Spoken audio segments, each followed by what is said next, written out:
क्रिस्का recording studio Ekangar सराय।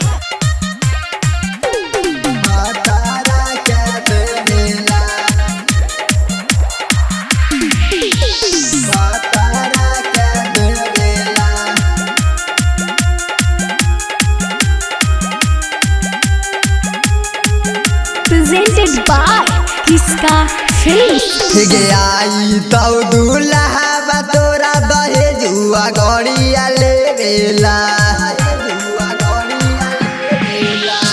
आई तो दूल्हा तोरा दहेजुआ गड़िया ले बेला।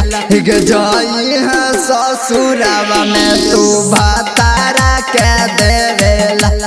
जाई है ससुरावा में तू भातारा के देवेला। रोजो रोजो सिखोई तो छौड़ी नई आगे खेवेला। रोजो रोजो सिखोई तो छौड़ी नई आगे खेवेला। जाई है ससुरावा में तू भातारा के देवेला। जाई है ससुरावा में तू भातारा के देवेला।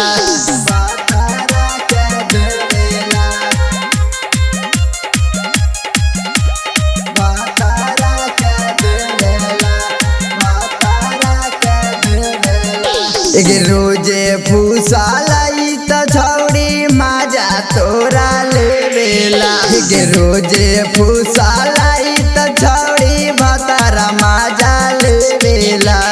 जाई है ससुरावा पागली भतारा के देवेला। जाई है ससुरावा पागली भतारा के देवेला।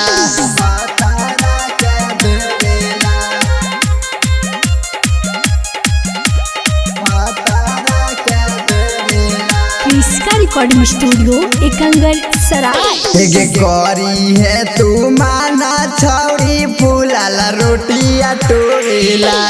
करी है तू माना छौड़ी फूलाला रोटिया टोवेला। जाई है ससुरावा पागली भतारा के देवेला।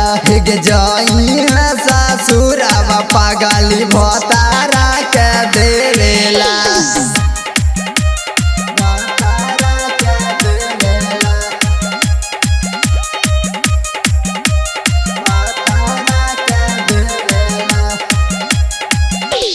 दिला कुछ दीवाना तो हाल समाचारा लेवेला। बाला माना राइटर थुन हाल समाचार तोरा लेवेला। जोई है ससुरावा पागली भतारा के देवेला। जोई है ससुरावा पागली भतारा के देवेला। क्रिस्का रिकॉर्डिंग स्टूडियो एकंगर सराय।